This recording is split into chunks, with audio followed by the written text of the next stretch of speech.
কেমন আছেন? আশা করি ভালো আছেন, যে যেখানে আছেন সুস্থ আছেন। তো আপনাদের দয়া আল্লাহ তাআলার অশেষ রহমতে আমিও ভালো আছি। তো আবারও প্রতিদিনের মতো চলে আসছি নতুন একটা ব্লগ নিয়ে। তো এই যে সকালবেলা কাল রাত্রে ছায়ার বাবা হলো একটা তানভীরের জন্য আর কি গিফট নিয়ে আসছে। তো এই যে তানভীরের জন্য একটা গিফট নিয়ে আসছিল রাত্রে। তো তানভীর তো সকালে উঠে দেখে খুব খুশি। তো আপনার ভাই হলো ঈদের আগ থেকে বলতেছিল যে একটা জুতা পছন্দ করছে তানভীরের জন্য। তো তানভীরকে দেওয়া হয় নাই ঈদের আগে দিছিল অন্যটা একটা 600 টাকা দিয়ে নরমাল জুতা কিনে। তো এই যে কালকে আবার নিয়ে আসছে নিউ ব্র্যান্ডের জুতা। তো এটা আবার পরবে। জুতাটা কিন্তু অনেক সুন্দর। তো যাই হোক, তানভীরের খুশির জন্য ওর বাবা নিয়ে আসছে জুতাটা। অনেক আগে থেকে দেখছে, দেখে ওইগুলো তো বিক্রি হয়ে গেছিল। তো এটা আবার পাইছে কালকে, তো আবার নিয়ে আসছে। জুতাটার দাম হলো কত বাবা, কত জানো? হ্যাঁ 300 বলছে। 1850 টাকার দাম এই জুতাটার। তো বলছে যে পছন্দ হয়েছে এই জন্য নিয়ে আসছে। আমি বললাম যে বাচ্চারা তো খেলে মেলে শেষ করে দিবে, তো এত দাম দিয়ে জুতা কেনার কি দরকার। আর তানভীর তো খালি ফুটবল খেলতে যায়, ও ছোট হলেও ফুটবলটা খেলে ভালো। তো বললাম, তো আপনার ভাই বলতেছিল যে আমার একটা মাত্র ছেলে আর ও জুতা পরবে না, দামের দিকেও তাকায় নাই। তো পছন্দ হয়েছে নিয়ে আসছে। কেমন লাগছে আপনাদের, পছন্দ হয়েছে কিনা সেটা জানাবেন। তো তানভীর তো আরো খুশি হবে। পছন্দ হইলে দিয়ে দেব না তানভীর? হ্যাঁ খুব খুশি হয়েছে। তো যে দেখেন, ছেলে মেয়ে থাকলে কিন্তু অনেক সুবিধার হয়। গরমের মধ্যে আমি ঘরমর গুছাই একটু ফ্যানের নিচে বিশ্রাম নিতেছিলাম। এই সুযোগে আমার তানভীর যায় মানে কলতলায় আমি থালবাটি বের করে থুইছিলাম মাজার জন্য। তো আমার দেখেন তানভীর এক খাই ধুয়ে আইনে রাখছে আর কি। খুব একটা কিন্তু খারাপ হয় নাই, ভালোই হয়েছে। তো যেখানে আছে আরো মশলা দানি মানি চামচ টামচ গুলো ধুয়ে এনে এর মধ্যে রাখছে। তো বলেন এইটুকু কাজই কে করে? আমার এইটুকু সাবাল এতগুলো কাজ করছে। হ্যাঁ আচ্ছা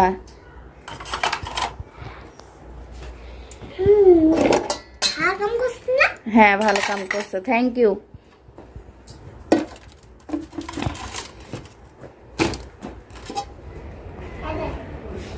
তো ওই যে রাত্রে হইলো, এখানে আমি কালকে সন্ধ্যায় একটা পুঁইয়ের গাছ লাগাইছি।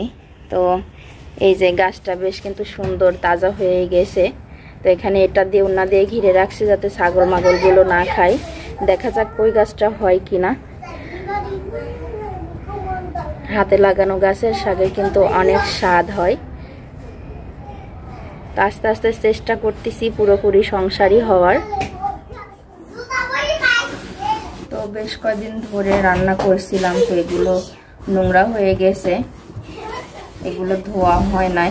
তো এখন আবার একটু গুঁড়া আনালাম। তো বাড়ির পাশে বাড়ির পরেই যে একটা গুঁড়াওয়ালা আসে মুরব্বি চাচা, তো আমি ওখান থেকেই নিতাম।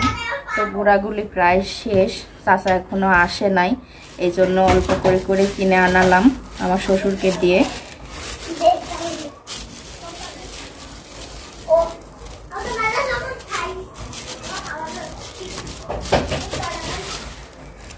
তো এই যে মশলার মানে এই মশলার দানিটা কিনে আমার খুব সুবিধা হয়েছে। তো আমার আর কোনো সজের ডালা বলতে যে জিনিসটা বোঝায়, কোনো ডালায় আমার আর টানা লাগে না। তো একটার মধ্যেই কিন্তু সব কিছু হয়ে যায়।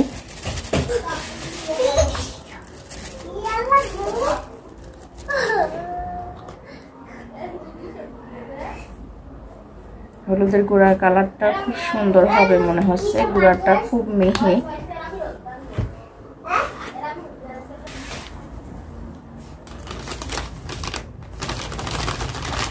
এর মধ্যে আমি লবণও কিছুটা ঢেলেই রাখবো।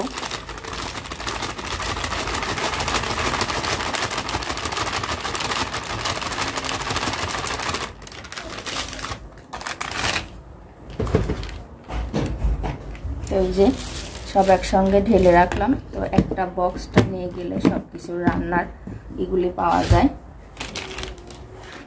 হয়নি দেখাও। তো যে আজকে যেহেতু এটা বৈশাখ মাস, পান্তা ভাত খাবারের দিন, তো কাল থেকে আমার খুব ইচ্ছে হচ্ছিল যে একটু পান্তা ভাত খাবো। এই জন্য আমি রাত্রে একটু বেশি করে ভাত রান্না করে আমি পানি দিয়ে রাখছিলাম। তো এই যে ভাতটা কিন্তু এখন বেশ মজে গেছে, এখন প্রায় 12টার মতো বাজে। তো এখন কিন্তু এই ভাতটা খাবারই সময়, যেহেতু অনেক রোদ উঠছে। তো আমি এখন এই পান্তা ভাতটা পেঁয়াজ আর মরিচ দিয়ে খাবো।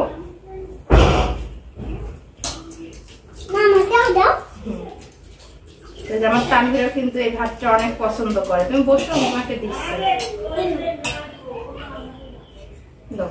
বসো।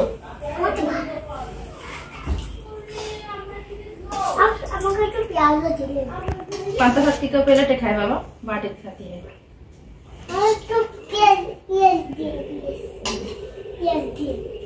পেঁয়াজ দিবা?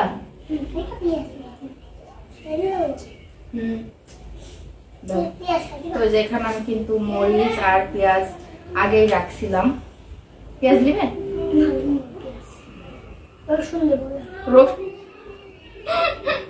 পাগলের মতো কয় রসুন দিবে না, পান্তা ভাত খাবে পেঁয়াজ আর রসুন দিয়ে, ও এটাই ভাবছে। তো পেঁয়াজ দিয়ে খেতে হয় বাবা। দাও, লবণ আছে? আমি দিই, হাত দিও না, হাত দিও না।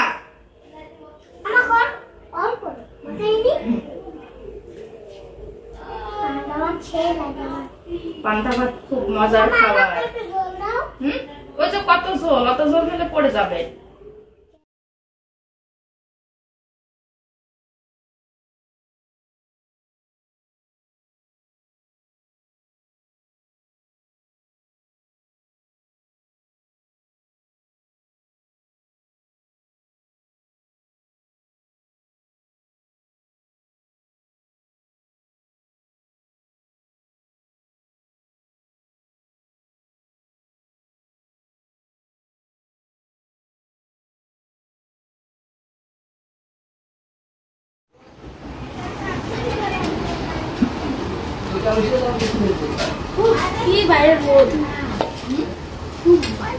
আবির গেছিল হলো আইসক্রিম আনতে আর চানাচুর আনতে।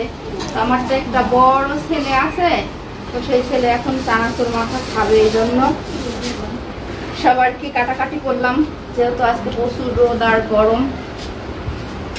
ছায়ার বাবাও নাই, আমার দুপুরের রান্নাও নাই, করবো না। তো রান্নার জন্য আর কি সব কাটাকাটি চলতেছিল। তো এই যে এখানে হলো চানাচুর মাখানোর জন্য পেঁয়াজ, রসুন, মরিচ আর টমেটো ছোট ছোট করে কেটে রাখছি। আমি খিরা দিবেন না? নাই, আছে নানি ফ্রিজে। ওই যে এতগুলো পাইপ মালাই আনছে, পাইপ। তো এটা তানভীর খাবে না, তানভীর খাবে দামিতা। তো কি খাবে? চকবার আইসক্রিম খাবে। কি জেদ ছেলে!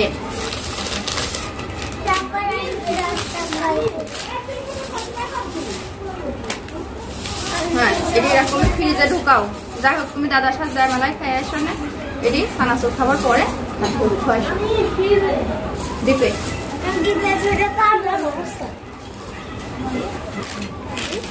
দেখি, হ্যাঁ ভালো।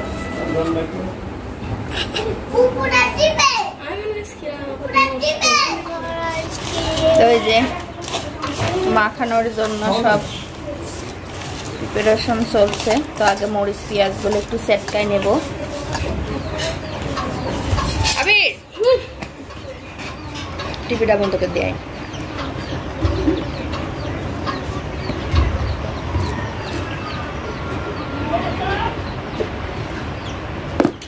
আর যেখানে দেখতে পাচ্ছেন যে এটা হলো ম্যাগি মশলা। তো এই মশলাটার অনেক স্বাদ, যেটাতেই দেওয়া যায় সেটাই কিন্তু অনেক স্বাদ হয়।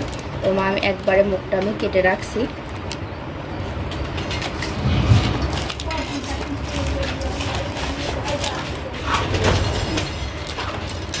মশলাটা দিয়ে তারপরে শসাগুলো, টমেটোগুলো একটু মাখাবো।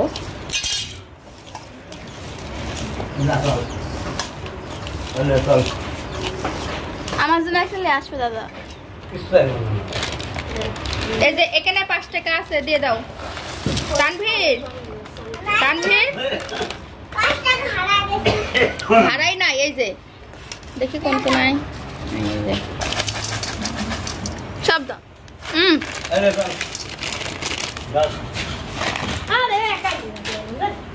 যা মাখালি আস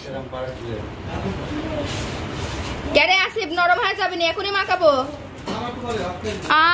তো যেখানে আমি রান্না করার জন্য ভেন্ডি বেশ ছোট ছোট গোটা গোটা ভেন্ডি রাখছি, আর যেগুলো বড় সেগুলো একটু টুকরো করছি। তো এই সাইজের ভেন্ডিগুলো আমি মসুর ডাল দিয়ে আজকে চচ্চড়ি করব, চচ্চড়ি ভুনা যেটাই বলেন সেটাই হবে। তো আমি এখন এটা চুলাইতে দিয়ে দেব। ও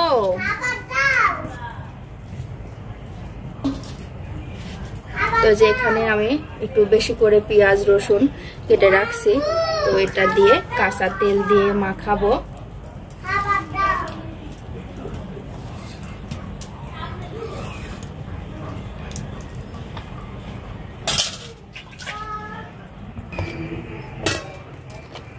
তো এবার আমি লবণ আর হলুদ দিব।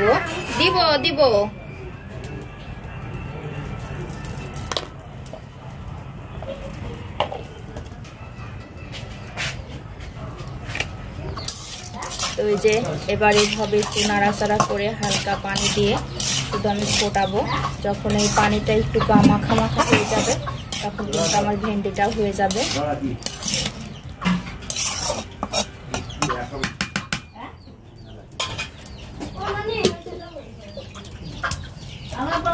বেশি পানি দিব না, হালকা পানি দেব।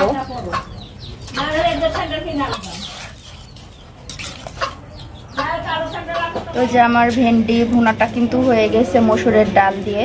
ভেন্ডিগুলো বেশ সবুজ সবুজ আছে, তো ভেন্ডিগুলো যদি গোটা গোটাই থাকে ভিতরকার ক্যালসিয়ামগুলি বের হয় না, এজন্য মানে মানুষের শরীরে অনেক ক্যালসিয়ামের প্রয়োজন আছে, এজন্য আমি এভাবে বেশিরভাগ রান্না করে খাই। আর যেখানে আছে পাবদা মাছগুলো আমি আগেই ধরে রাখছিলাম, আর এখানে যে সরিষা বাটা দিয়ে আমি লবণ হলুদ মরিচের গুঁড়া দিয়ে হলো রাখছি, শুধু এখন তেলটা দিয়ে মাখায়ে মাছটা দেব।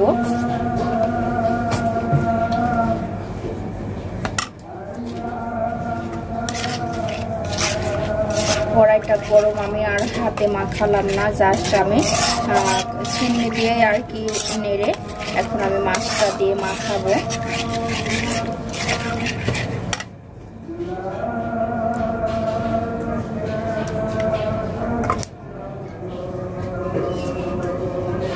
যেহেতু দেখলাম যে প্রতিবার তো মাছটা ভেজেই ভুনা করি, তো আজকে হলো এই পাবদা মাছগুলি একটু বেশি ছোট, এই জন্য আমি এভাবে মাখাই দেব সরিষা বাটা দিয়ে। সরিষা বাটা দিয়ে মাছটাও বেশ অনেক টেস্ট হয়। তো এই যে আমার পাবদা মাছ ভুনাটাও কিন্তু হয়ে গেছে। সরিষা বাটা দিয়ে পাবদা মাছের কালারটা কিন্তু অনেক সুন্দর আসছে। তো এখনো যারা এখন এভাবে মানে কাঁচা তেল দিয়ে মাছ রান্না করেন নাই, তারা বাসায় কিন্তু এখনো ট্রাই করতে পারেন, খেতে কিন্তু অনেক টেস্ট।